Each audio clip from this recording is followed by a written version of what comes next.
Hi, I'm Ravi Shastri. I'm going to speak to you about the batsman who I reckon will make a huge impression in Australia.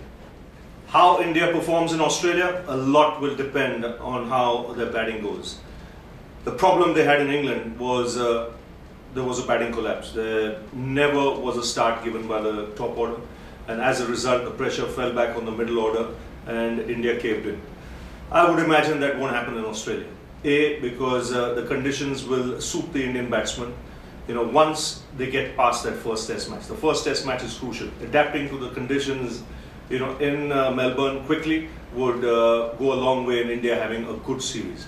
Now the batsmen to watch out for, of course, the three guys you'll have start off at the top is Tendulkar, just because of his record in Australia, just because his record against Australians, just because of his love of playing in Australia. He's done extremely well on literally every tour he's gone, and he'll like to bring back fond memories when he goes out to bat again. And now the incentive is huge.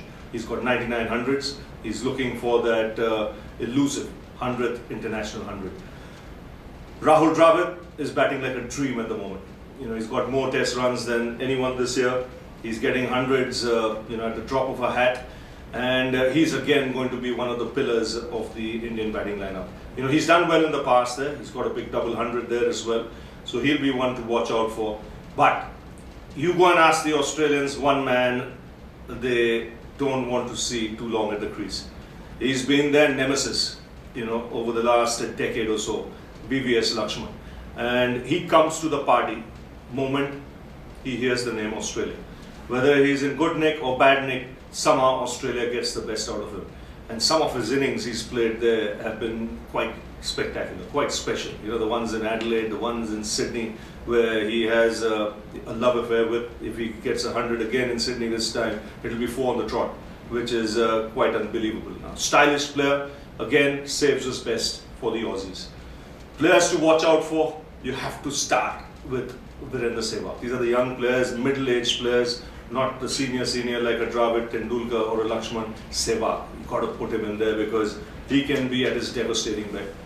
Australian tracks are tracks where there will be bounce. The ball will come onto the bat. It won't have the kind of lateral movement we saw in England. So if Sehwag gets in, he can do damage to that new ball, and he can entertain crowds because he'll score quickly. He'll set the platform from where India can then go on and dominate. So he'll be one to watch out for. Amongst the youngsters, I have always believed in Rohit Sharma. I've said that over the last 2 years, 3 years, that for me he's the best young player in the country. And I maintain that. In spite of the performances of some of the other players over the last couple of years, I stick to my statement. That guy has class, he's got a lot of time, and he'll be one player to watch out for in Australia. He's yet to play a test match, but I think his time is going to come pretty soon. Of course, there's Virat Kohli.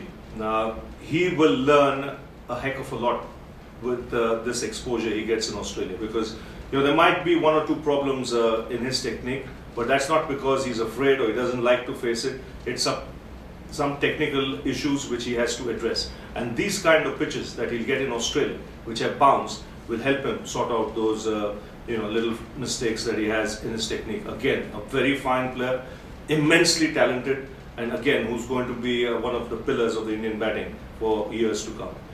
These are the players to watch out for in the batting. If they click, then Australia is going to have a problem.